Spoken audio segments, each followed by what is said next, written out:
Okay, cool. Welcome back to MTG Militia Madness. As you heard on Monday, we're both playing Simic this week. Yay! So what I got here is Ignis, Scientia. I came into this week kind of being like, I want to do something like spellsy ramp, because I've like seen like the full creature ramp, and I was like, okay, let's take that in another direction. I want to do something like, I have the cards around the house for, but will be interesting to me at this point. And I was like, okay, let's do something ramp. So I started with Gretchen Titchwell to be like, okay, I can ramp at instant speed, like do some counter stuff. But then I was like, this card is also just slow and not doing much. Okay, let's try Ignis. And lends itself to like a board like all-in control deck. yeah, and I think like having the turn 3 ramp spell every game is going to be very nice. So like just like that guaranteed curve bit. So let's get into like how I decided on this, or like, not how I decided, like what I decided to put into this deck and like what it all means. So what we'll start with is I'm playing a lot of spells. So we're going to start with all my cantrips. So we got Gitaxian Probe, Ponder, Sagu Wildling over here, Mental Note, Thought Scour, and Consider, then Malevolent Rumble, and Preordain. No opt, huh? I cut opt, like, when I was like, I have like 8 ways of cantripping already. Opt doesn't put anything in the graveyard, so I'm going to just keep like the best sorcery speed ones, these 4, and then the best instant speed ones for what I'm doing, which is putting stuff in the graveyard. Well, yeah. And then Sagu Wildling always gets lands, which can be very nice, and it's also flexible as like a potential like way to smack in later. Yeah, it's in my deck too. This was like the package I cut to put a lot more creatures into my deck. I think we compared a lot Monday about like the differences between our deck, but like I was also on like Consider and Opt and all this kinds of stuff, and I was like, I just want to be on Vaporkin. you know, it's just. And I cut stuff like Mole Drifter, like you'll see that aren't in here, and Wave Sifter to like to fit this package in. It hurt my heart. Yeah. It hurt my heart to do it. But I got Wave Sifter. But yeah, I was initially playing a lot more like creaturey, like flickery a little bit, which I'll do that package next because to explain like what that was about. So here's what my flicker package is. Generally like the actual combo-y part of it, because it's not an infinite combo. It's like I have 8 mana and I want to hold up a million counter spells for the rest of the game. Yeah, like infinite value, really. Yeah, so we got Displace and Flicker, the 2 like major ones. And then Archaeomancer, Shipwreck Dowser as my choice of 2. I could have put in Mnemonic Wall, but I was like, okay, Shipwreck Dowser can also be a win con potentially, so I valued it a little higher. Yeah, you're also not like the Paragon Drake combo deck, so it's like... Yeah, and then Pulse and Rasa here, it doesn't look like it's part of the combo initially, but what it is here for is if I gotta go over, if I Thought Scour over both of my like effects here, I have no way to get them back except for Pulse and Rasa, or if I get rid of like just the Pulse and Rasa or like something like that, or if I get rid of both of my displacers, I can easily like Archaeomancer back that. So like it all is just so I have another way to like cyclically get back my combo if I mill over pieces I don't want to mill. Yeah. And so I think that's just very helpful. Also has the words gain 6 life on it. Yep. So if I start recurring it, yeah, I will have a tough time being killed by a lot of decks, which is like what some of the inspiration for this deck is, which is Paupertron, or like old versions of Paupertron, where they're just like drawing a bunch of spells and like holding up counter mana and like 7 extra mana every turn. Yeah, the second line of your commander also, I didn't even think about this, but helps you against aggro decks too, right? Yep. Like, yeah, and it's also graveyard hate in the command zone, which is not like... Yeah. Yeah, because I was initially interpreting it as my own graveyard. I did not even think about the fact that I can exile stuff from my opponent's graveyard. But yeah, it's just nice as like a way to occasionally like gain some life and like make some food. So it's like, but Ignis is 90% here for this first ability. Yeah. Then we got my counter suite, which is something that we talked about a little bit while Hunter was doing his video, which is I have 3 different counter spells and then 4 of the same ones. So I got counter spell, Phantom Interference, which can be nice and make a body, Miscalc, which can be nice and cycle, Lose Focus, which can be nice and counter for more. Then my different ones here are Mana Leak, because it's just value that it like counters unless I pay 3, which is a pretty high number off the rip. Then Deprive, which is nice as a hard counter that can also put a land back in my hand to make sure I hit my land drop on the turn after. And then the weird one, Mirror Shell Crab. I was thumbing through my Pauper Cube and was like, oh yeah, that's actually just a sick card. It's a counter spell that effectively can't be countered because there's not like anybody playing any of the like 2 cards that can counter activated abilities. Yeah. And then it's also like a nice 7 mana bomb with Ward 3, so it's like actually kind of annoying to deal with. Yeah, I'm playing, what is it, Condescend and Memory Lapse in your comparative spot, because I'm not going to play this. And then you also have Daze. I also have Daze. Which I cut near the end. It was a tough thing. What we like noticed while comparing a little bit was we both had Daze and Gitaxian Probe initially. Hunter cut Gitaxian Probe. I cut Daze. Yeah. And... Well, probably like you're on Tolarian Terror, right? Like, yep, which they'll see now is I have the spells package, which is why I value Gitaxian Probe higher. Gitaxian Probe very good with this card too. And these. Yeah, because I was originally on this. and like Delver and things like that, and like Ponder and Preordain to set up my Delver. But like, I just wanted more creatures, and Delver was just such a weird. It made more sense to either cut the creatures and play something that looked a little bit more like your deck, like a little more aggressive. Yeah. Or just cut the Delver stuff. Yeah, I did cut Delver overall. Like, I thought about it for a second. It was like, I think I want to be more controlling. I think trying to focus on Delver puts me in a place where I'm going to be spending too much mana on my own turn to try and flip this. Yeah. And it's like, I don't think I want to end up like wasting too much on that. That's fair.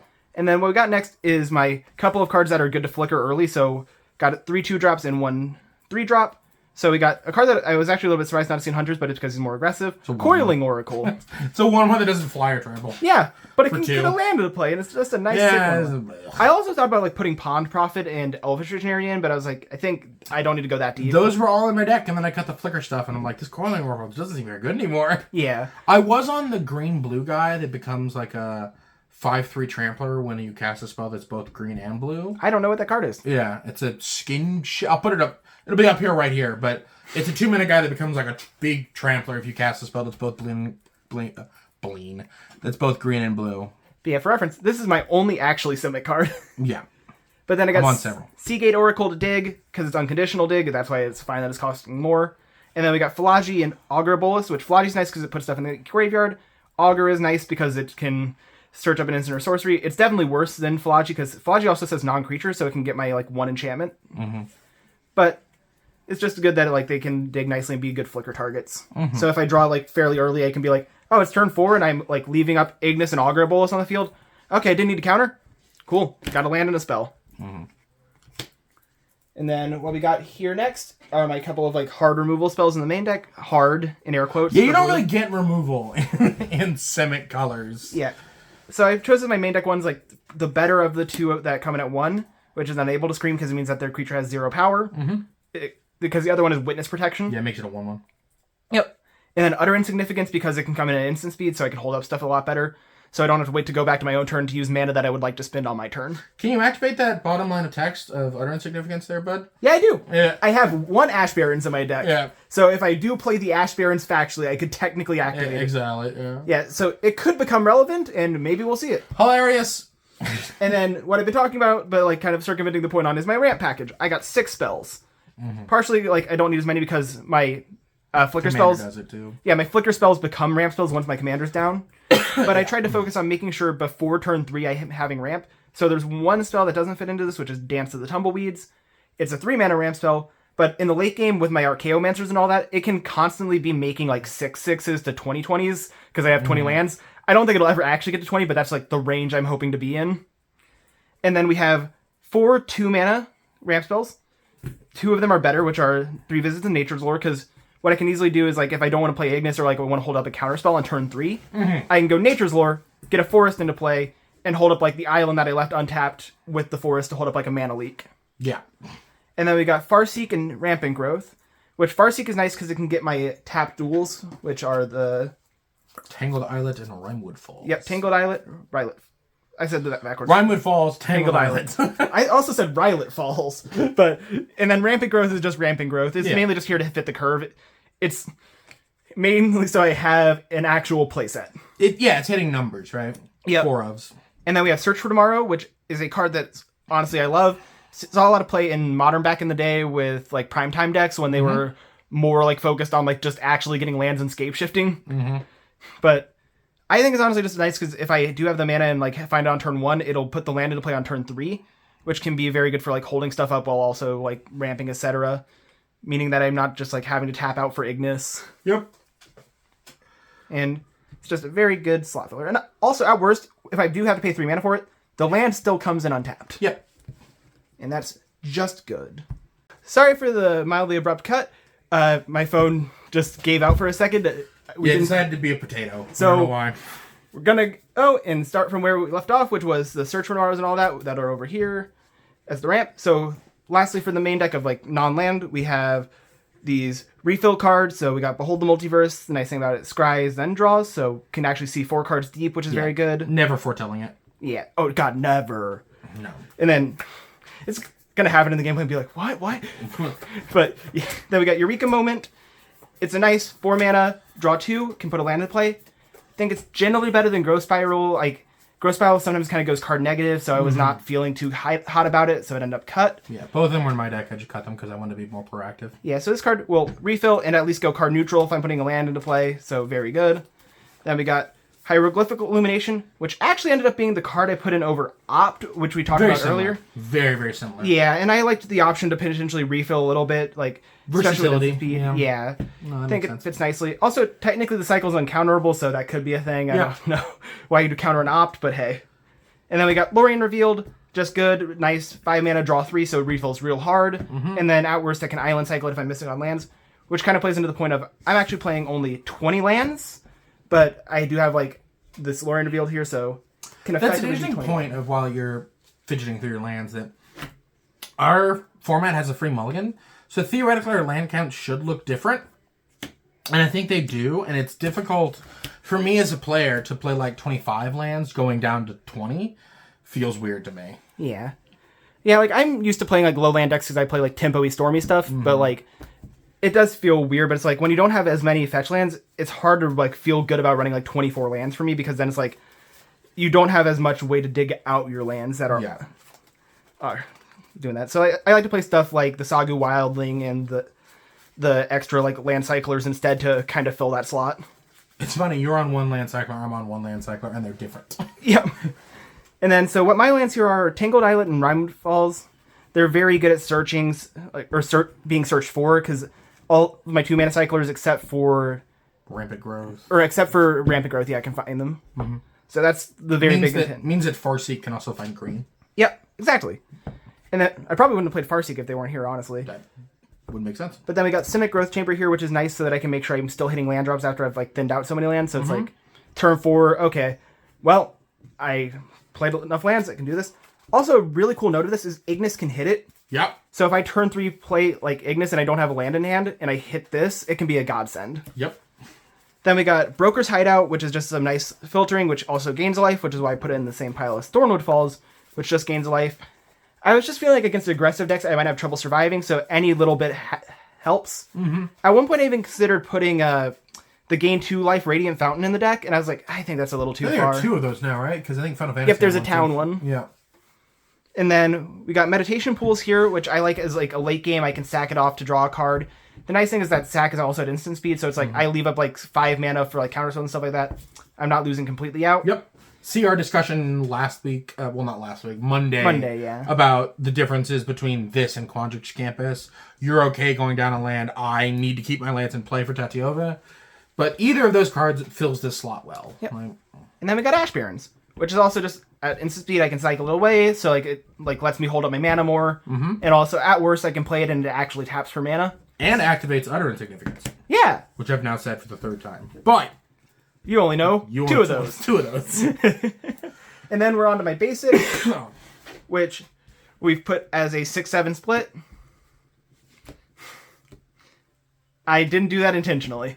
It was just how it felt best, because I was like, I need to be mostly blue. I'm like 70% blue on like split, but I have a lot of green 2-drops, and if I want to go turn 1 cantrip, turn 2 ramp, I needed enough forest to make sure my second land was a forest and not one of my duels. There are probably going to be a lot of games where I go turn 1 duel and that just fixes it by itself, but to give myself that versatility, I wanted to make sure my land split was fitting. Well, you can also like afford to do that, because if you don't hit the ramp on 2, you're guaranteed to ramp on 3. Yeah, and I think like my color split like in the deck also puts a good amount of colorless pips in, so I'm not like feeling like too hard pressed if I like don't. Yeah, it's just counterspell and deprive that might be a little rough or something like that. Yeah, and then like I have a couple other like big double blue spells and stuff like that, like the Cryptic Serpent and all that, but it's not too bad. Sure. And then we're gonna get onto my sideboard, which are gonna come with the standard Blue Blast, Blue Blast. Yeah, these aren't doing anything this time. No. But then we got Weather the Storm, which is just a nice life gainy, like, hey, if I play against like Hard Burn or some of that, it can sustain me for like possibly up to like 3 turns by itself. So hopefully, yeah. Just being that extra time is really good.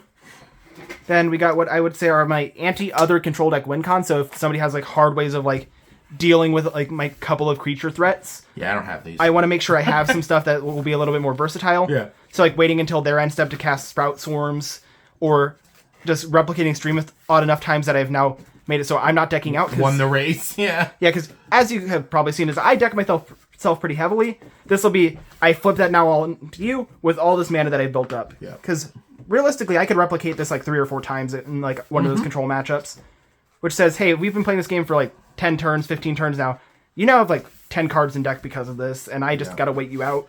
And it's also like the only answer to that in the format is lose focus. Yeah. And notably, I also do have like the Archaeomancers and stuff like that to possibly put it back, for a second shot.